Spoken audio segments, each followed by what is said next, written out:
Hi, good morning. It is Jenny Henderson from Chrysalis Business Support, and we are streaming live on Facebook this morning. I am here with Rich Brown, and Rich is Head of Digital Marketing at QBD. A specialist in social media ads and dynamic digital marketing training and management. And Rich is a good friend of mine.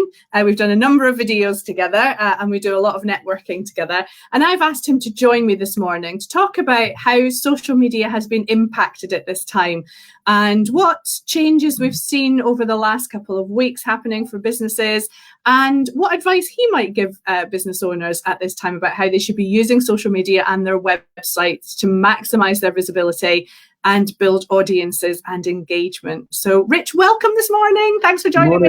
That's all right. How are you doing?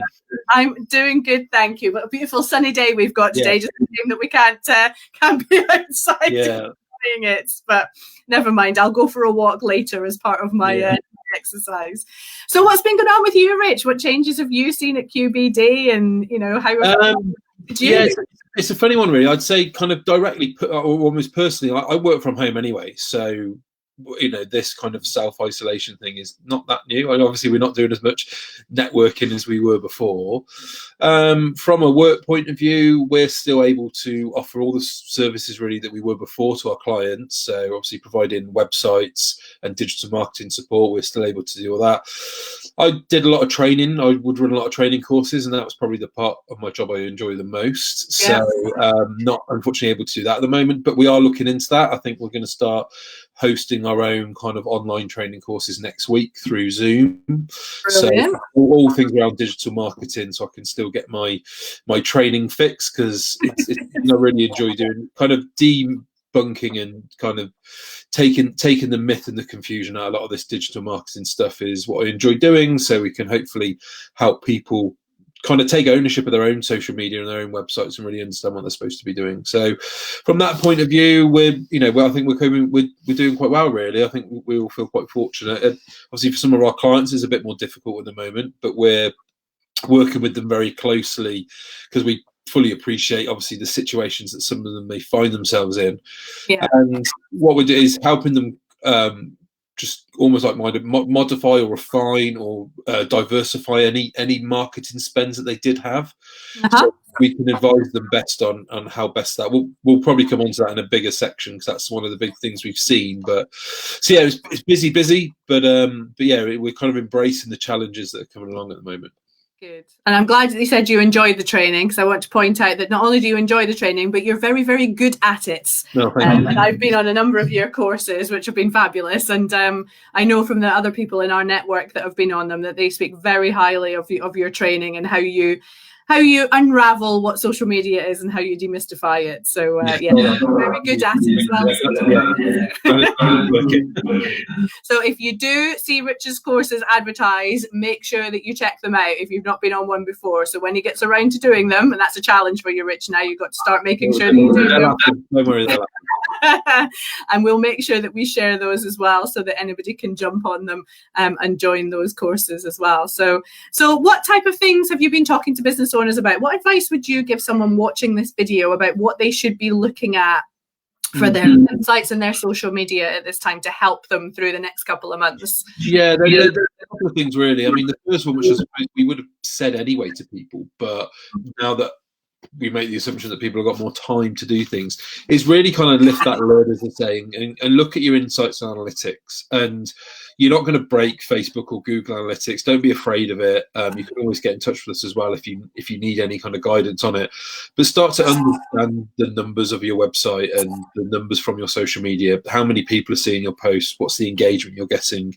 But also, these platforms are incredible in terms of giving you a bit more information than that, in terms of who these people are, age, gender, location, that sort of thing. So you can start to get a real understanding for that.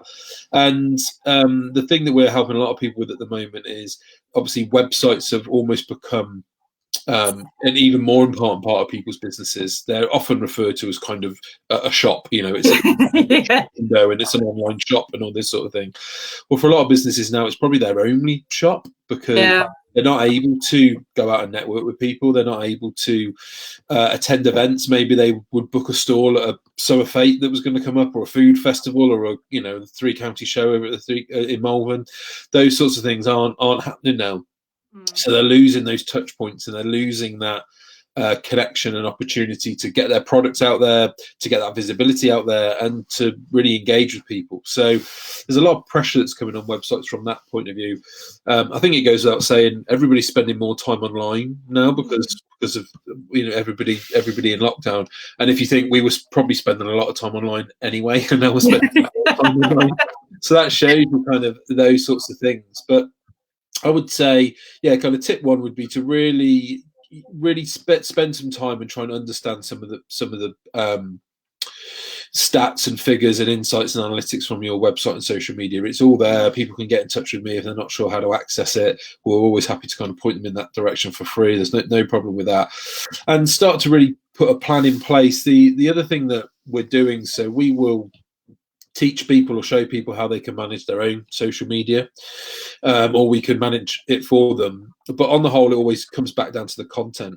And I think everybody agrees at the moment that now's not the time, and everyone's a bit worried almost to be seen as being opportunistic about this whole thing.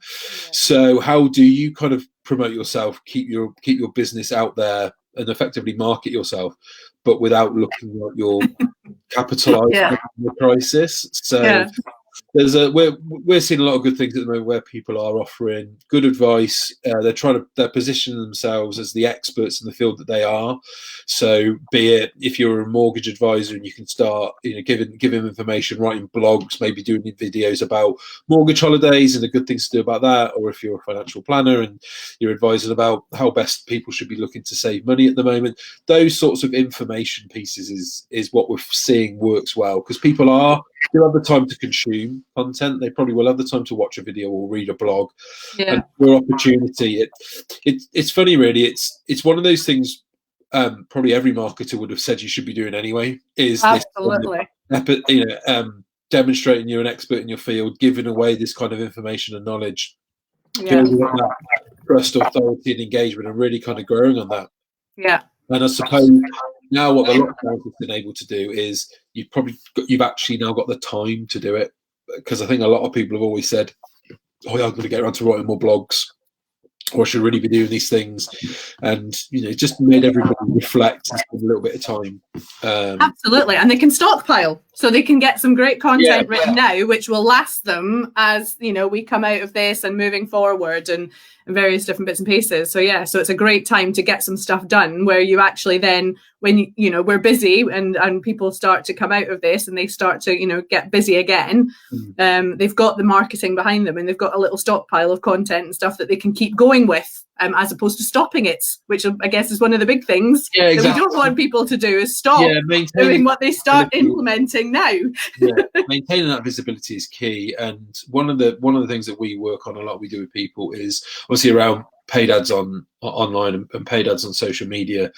And there's a thing that we've actually been talking about probably for the last 3 or 4 months now, which is around audience building. And there's a term that we've coined, which is declaration of interest. So what that means is that previously, for me to have seen any of your marketing collateral, for me to have been marketed to by you with GDPR and things, I have to give you consent. I have to give you my email address or give you my data, and then agree that you can contact me and kind of send things to me. And even if I've chosen to follow you on social media, so if I followed you on Twitter or connected with you on LinkedIn or whatever it might be, or liked your page on Facebook, all of those are kind of opt-in options, really, that I'm choosing to receive the things that you're publishing out there.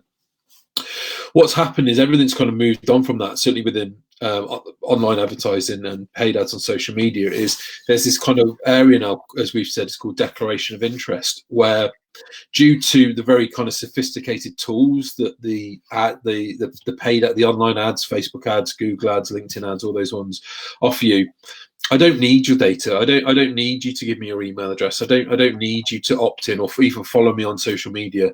If you see some of the content that I put online, watch one of the videos because your friend of yours may have shared it, or you've stumbled across my website and you've just read one of the blogs, you visited a certain page on my website, that's all deemed declaration of interest. So, and if you've got the right things in place, I can then kind of run ads targeted at that kind of group of people without kind of really knowing who they are, to be honest, but know that they did visit our website, so they must have been interested, or they did watch at least 50, 60, 70% of a video, so you must have had some interest there.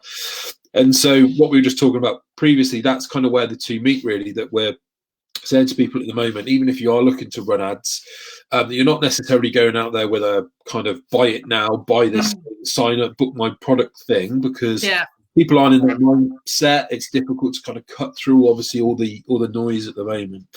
But even if you're running ads which are pushing that content that you've written, so an ad that drives people just to read your blog or watch your video, and short term it might seem a bit like there's no point doing it because you're not getting any business from it, but what you're doing is you're building audiences up. So when all this is over and you're, you know, the kind of lid's lifted a bit more and we're able to kind of get back to a bit more of normality and kind of follow up people, start to promote your business again, you feel that you've got the confidence to promote your business again, you'd be able to run an ad to anyone that's looked at your website in the last 3 months.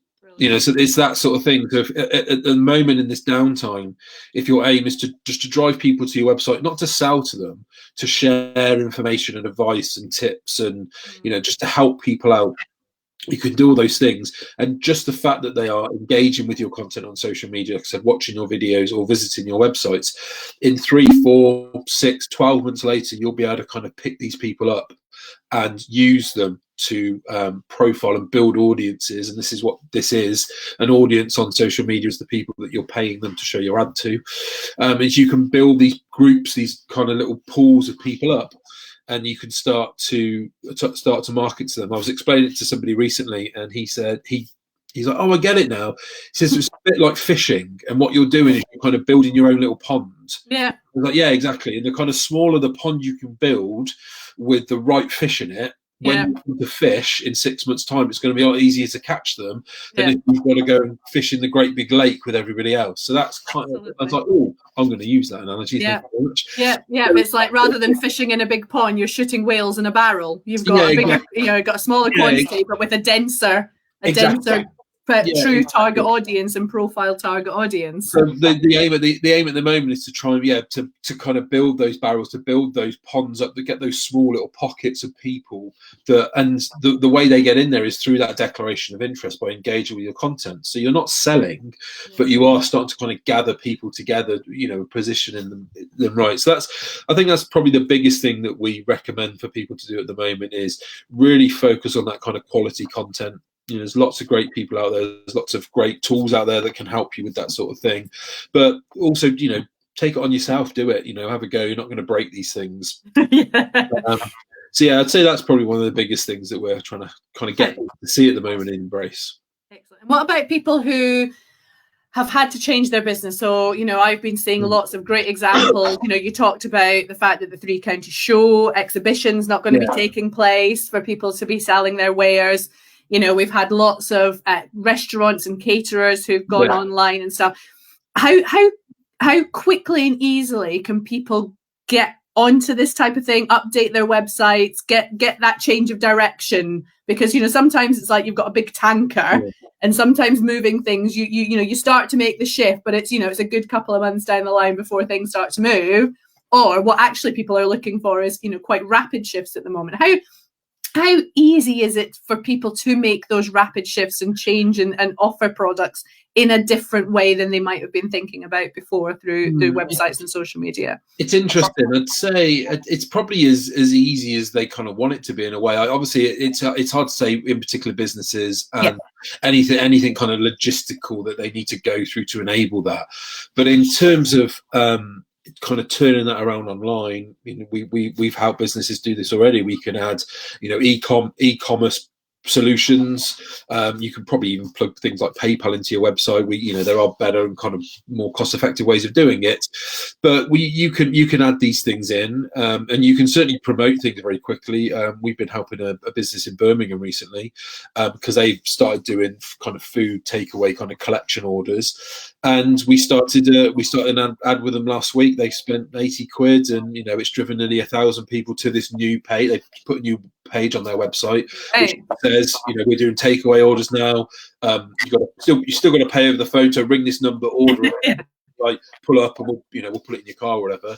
Yeah. And they spent just short of £100 on an ad, and they've got over 1,000 people visit that website as a result of it. So the tools are there, and I think one of the interesting things overall with all this technology is this has all been here for a while. What the system we're using now to go live on this video. These tools have been here for a long time. A lot of people are obviously using Zoom at the moment. That's been around for a while. Facebook Live, all these things have been there to use, and it's all of a sudden everybody now needs to use them. So you can kind of pick the ball up quite quickly in that sense. It's probably more just you getting your head around it more than anything else, and the logistical elements of it. But you can certainly promote it quite quickly. The thing probably to bear in mind is that initially, as I was saying earlier about audiences, you probably would very initially, if you're going to start promoting this, be fishing in that bigger pool, that bigger lake. So, but through work we can help you with, or things that you can do, if you really start to kind of focus your efforts on this, you can get those pools down quite quickly again. So you're not fishing in such a big area. Because it's all about obviously finding the right people online and driving the right people to the websites, and that's the sort of stuff that we're really specialising in at the moment. Is not only driving 1,000 new people to your website over a weekend, but making sure they're the right 1,000 people and what happens to those 1,000 people when they're on your website. So all sorts of things are there, to be honest. I think the other thing though that we're noticing with this kind of shift of businesses almost having to adjust and diversify a little bit with what they're doing is, like we mentioned, there's been some businesses we've helped that would have been doing a lot of events this summer. I mean, primarily they are kind of product-based things, maybe businesses that would have made homemade things, or they make food or whatever it might be. And they're not going to have that option now to have a stall or have a stand at all these big shows and festivals and fairs and fetes that would have been going on. So they're losing that opportunity, but at the same time they're not then spending the money that they would have spent going to those events, and not just the price for the pitch or the price for the stand, but the expense of staff going there and all the and all the things you need to do around that. And like I mentioned earlier, one of the things we're then helping businesses do is just kind of help them diversify a bit. So this one business said, we're not going to be going to a lot of these festivals now. So we will actually save money. We've got obviously, we've got other cash flow issues that we need to make sure of. Yeah. And we're not saying that you then spend all that money that you would have spent on those shows on ads, but we definitely advise on price. And I think that's something that people have been really interested in. Is for a lot of people, an unknown is kind of Facebook ads, LinkedIn ads, Google ads, all these things of how much should you be spending and what you should expect back. And that's the sort of thing that we can do with people over a phone call. We can just give them that insight. And what we always say to people is just be honest with us in terms of what budgets you might have to spend. It's not so we can add 10% and try and fleece you for the full amount. It's so we can actually advise you best on where to spend the money. Yeah. So some clients that I'm working with at the moment, and they did want to do LinkedIn ads, but LinkedIn ads are a little bit more expensive than Facebook ads. Yeah. And for the budgets that they had available, we really haven't got probably the budget to do LinkedIn ad or Google ads. So the cash, what your cash flow allows, and the budget that you've got available is just do Facebook. You could spend £3 or £4 a day for the next 20 days. And you could expect to hit 10,000 people and probably 100 people will look at your website. So we can start to actually put some numbers to this stuff, and people can start to think, okay, we're going to save some money on leaflets because we're not printing any of those at the moment, or we're not going to those shows, and we'll diversify 20%, 30% of that budget that we were going to spend over here on social media and on our website, and we'll see what happens. Yeah, Yeah, so it's the willingness to kind of want to do it probably more than anything else. The tools are definitely there, and that's something that we can help people with at the moment, is how you can switch from probably not being that much of an online business to needing to be an online business. And if you don't have much online presence, that's usually the problem initially, is that people think, right, okay, we really need to get our website up and running better, and it's something that has been kind of left. Yeah, probably neglected a bit for 6 months, 2 years, even longer. Anything, and people may even think, I don't know how to log in to my website. Yeah, or I've lost contact with my, with my web provider, or I do have a social media presence, but I haven't posted in a long time. Yeah. So there are a few of those little issues. They're all solvable. We can get around all those issues. Right. But it's those sorts of things that people are like, the website. Yeah. I've not done that for a while. It's a website that you might not necessarily be proud of, but those sorts of things, you can just give it that love and attention, because it is one of the only places that you can kind of get interaction with business at the Absolutely. So it's the diversifying it and just accepting it. I think that what are we, like 3 or 4 weeks into this now? I think I've changed probably in the last couple of weeks, where I've had a lot more conversations with people, and they've said, okay, yeah, we need to sort this out. I think almost like the a little bit, and people are like, okay, let's do something about this. What do we need to do? And Absolutely. Right from the start, we're not necessarily helping them with anything at the moment, other than just giving them some advice. There's someone that we know very well spoke to me last week, and he was saying, we need to do this. What do you recommend we do? We're thinking about doing more videos. Is that right? What should we be doing? I was like, well, yeah, of course. And just be aware, these are the things you should look to do, and this is the sort of thing you should look to create. And so we can give people that a guide if they're just thinking about getting into this, or how they can brace it more. The earlier that we can speak to people, we're happy with, because we can just give them that go ahead. I did speak to someone, I completely put them off the video thing. So, so that's going back to the training. That's personal preference as well, isn't it? It's just getting used to it. So I've always kind of prided myself on my training as well. The training course that I'd run, I'd always get somebody that would come onto a course, and it'd be something about Twitter or LinkedIn. And someone would be in the room and they'd say, never done Twitter before or LinkedIn, never been on it before, don't know if it's worth it. And Rich, I'm here for the next 3 hours for you to convince me if I should do it. Yeah. And I quite enjoy it. I really enjoy this. I mean, the majority of people have accounts and they want to get more out of it. But there's always one or two that never done it before and need convincing if it's worth doing or not. Absolutely. And I know I keep talking about the, when we get back to normal, when we come out of this. But actually, as I'm going through this, I don't think we are going to go back to a normal. I think this is our new normal. I think, a lot of this is a catalyst for change, that, people who may not have done so much social media in the past or not had the time, once they get into it, they'll suddenly appreciate what has to happen. Yeah. And not taken away from anything that we do, but actually how simple and easy it can be to get that working for them. And actually it could be a catalyst for, actually, do you know what? I can continue with this, even if I go back to doing my face-to-face and my other ways of working that I did in the past. It's actually just given me a different opportunity and a different catalyst for change. And, I don't necessarily know if people that we're going to go back to a normality. I think this is, there's going to be a new way of moving forward in normality. And I think people that can embrace social media at this time, while they've got, the time to do it, and they can be doing all of this stuff, it will help them moving forward as well. Yeah, it's definitely changed. And I was speaking to Peter Roper, who we both know very well, and I was asking him, he won't mind me saying he's a lot older than I am, so he's got more reference. But he was saying that, is that when was the last time something like this happened to the world that has changed it this much? You know, there's been some horrific events, but nothing that's changed the whole world probably forever. But yeah, picking up on that point with terms of some of the marketing stuff. So the things that we're running for people, when we're managing people's digital marketing, so their website and their maybe paid ads and their social media, we've been, one of the ones we were looking at yesterday, for every £1 they spent with QBD, they're getting almost £2 back from now with the investment, and the success that we're having with the paid ads and their websites and things. Yeah.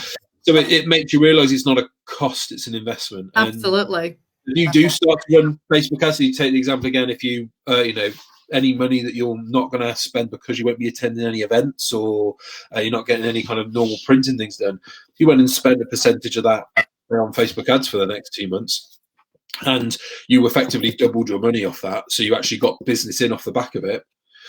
Even when you can go back to those events again, and you probably would, because to kind of keep everything kind of fresh. Absolutely. Why wouldn't you keep the Facebook ad running? You spent £300 on that, and it got you 3 leads, and that turned into business, and that got you 3 new clients. When you can go back to normality, why wouldn't you keep that ad going? Because it worked. Yeah. And so I think with even like these online technologies like Zoom and a BeLive that we're using, that it's forcing people to embrace this stuff that is there and does work. So yeah, it's a good one. And I think it's just helping people maybe take that step because they're a little bit nervous about it, they're unsure about it, and it's kind of forcing them into it. But if you can, if it works, then why wouldn't you keep doing it? Absolutely. So have you got any recent success stories for people that have been doing some Facebook ads that have really sort of stood out? I think one of the big examples that we came up recently is, so obviously I'm a huge advocate of social media, and I've always been a huge advocate of Facebook. Yes, it has its issues, shall we say?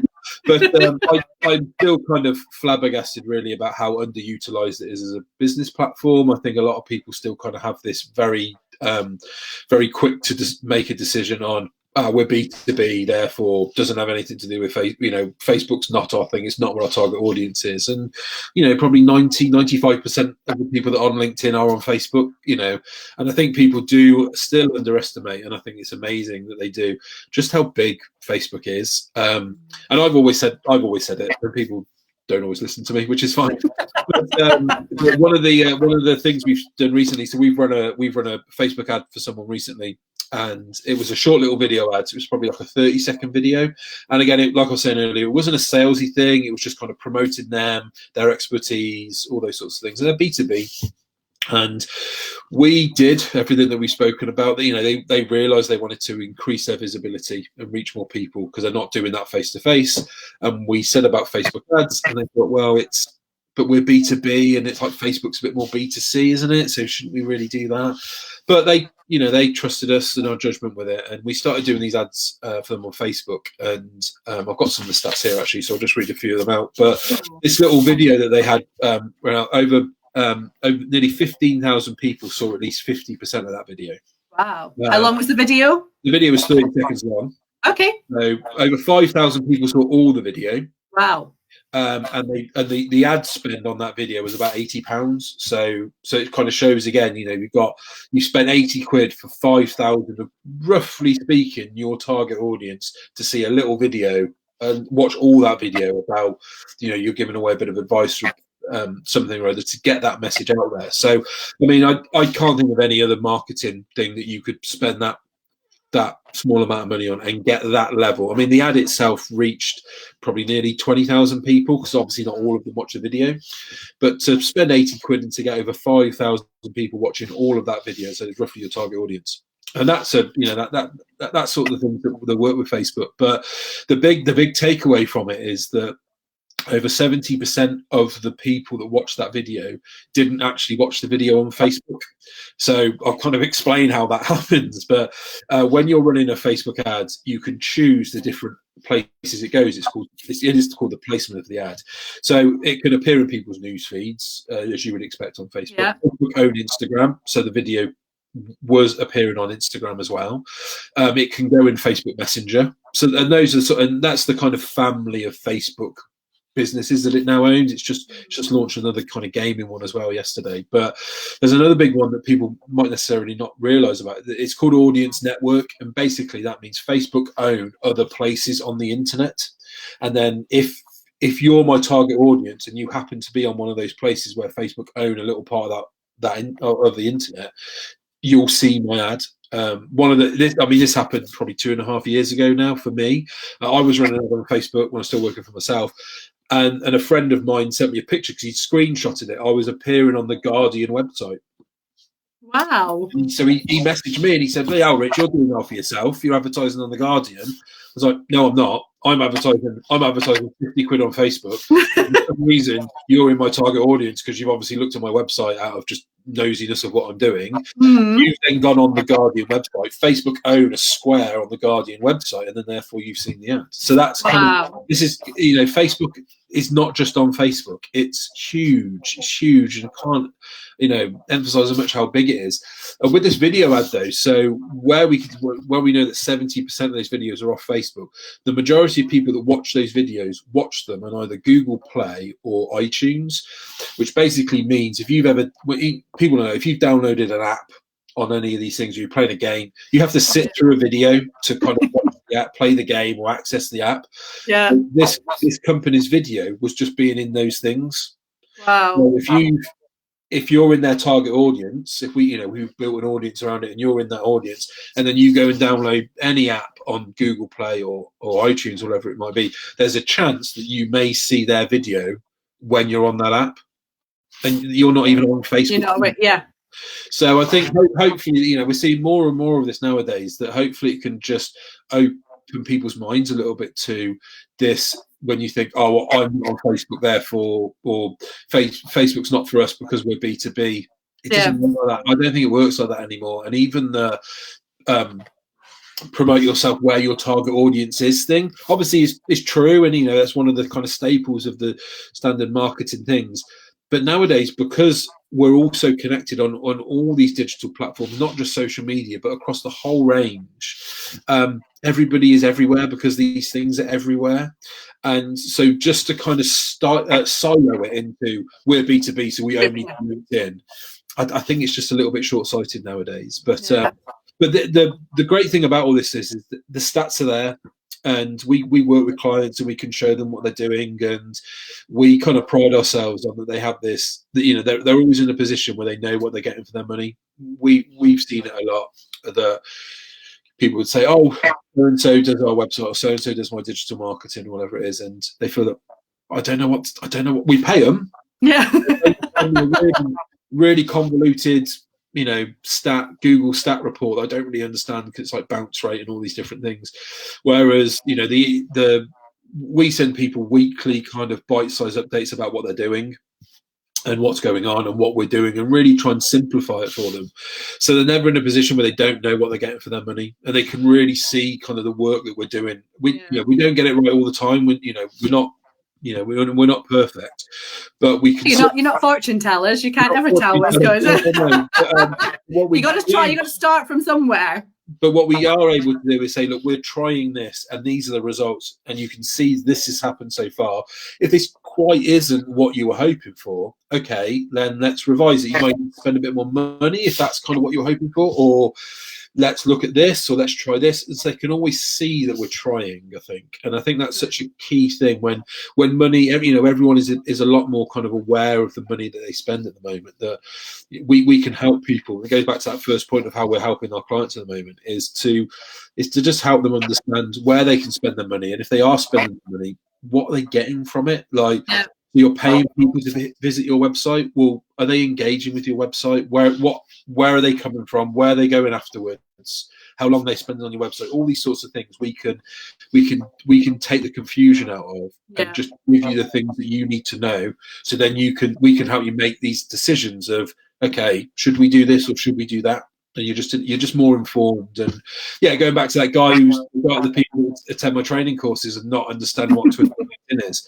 I used to enjoy those people. I used to enjoy them coming along, because I would basically give them a guided tour of the platform for 3 hours. Yeah. At least then they could make an informed decision if they should be doing it or not. And I think that's the key to it. That they could. Some of them they walk out the room and think, okay, great, I now understand what I would need to do to expect business or to maintain an active presence on Twitter or LinkedIn. And you know what? I don't want to do it. I don't think I'd be able to do it. I don't have the time to do it. I don't have the skills to do it. But at least I now know what it entails, what it would, what I would have to do to get something back from it. So later down the line, when someone says to that person, "Do you do Twitter?" and they can say, "No, we don't." No, because where they can explain it. So I think just people can make more informed decisions about some of this stuff. It is good, but hopefully we can just help people realize that you can reach a lot of people in a lot of different areas, and it's not this silo thing of B2B over there and B2C over there, and neither will the two ever kind of cross paths. People need joined up strategies. We need, they need to have a joined up thinking and a joined up approach to whatever they're trying to do from, all avenues of their lead generation. Exactly. And the fact that they can start to see those numbers for me, that's really exciting. That really kind of that floats my boat. That's the kind of thing that I go, okay, that's brilliant, because when you can either adapt or change or continue. But if you don't know, if you can't see those numbers, you're still flying blind. And for me, that's when a lot of people come to me and say, oh, I've tried this social media marketing, I've done Facebook, but it doesn't work for me. And it's like, well, what did you do and what did you check and what were the numbers? Oh, I didn't know that. Well, you can't say it doesn't work then, because it's all about checking and reviewing. Either if it's working, carry on. If it's not, adapt and change, and let's try something different. And in the world of social media, that's a relatively easy, quick change to make. It's not like you printed 1,000 leaflets and you suddenly go, oh, actually that leaflet hasn't worked and I've still got 500 stuck in a box somewhere that I can't use. You can change an advert, you can stop that one and restart a new one and see how that one performs. And that, to me, that's an exciting opportunity for business. It is. You always have that opportunity to stop spend. Like I said, you could commit to spend £5 a day on a Facebook ad for 30 days, so 150 quid, but after 5 days you decide you don't want to do it anymore because it's for whatever reason you stop it and you spend 25 quid. It's that sort of flexibility. And you're right, this kind of immediate, I was posted on that, or I put 50 quid behind an ad and I didn't get any business from it, so therefore it doesn't work.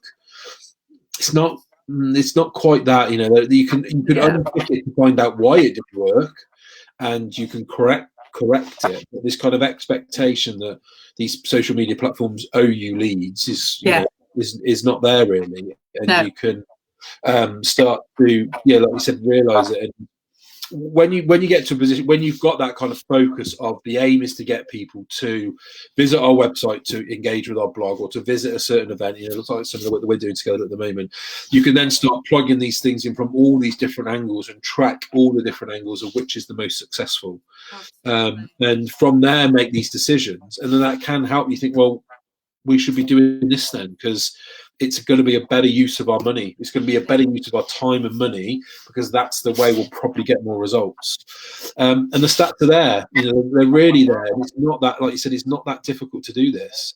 And it's a bit of a crime, really, not to be picking up some of or unpicking some of these stats, just to get a bit of an understanding.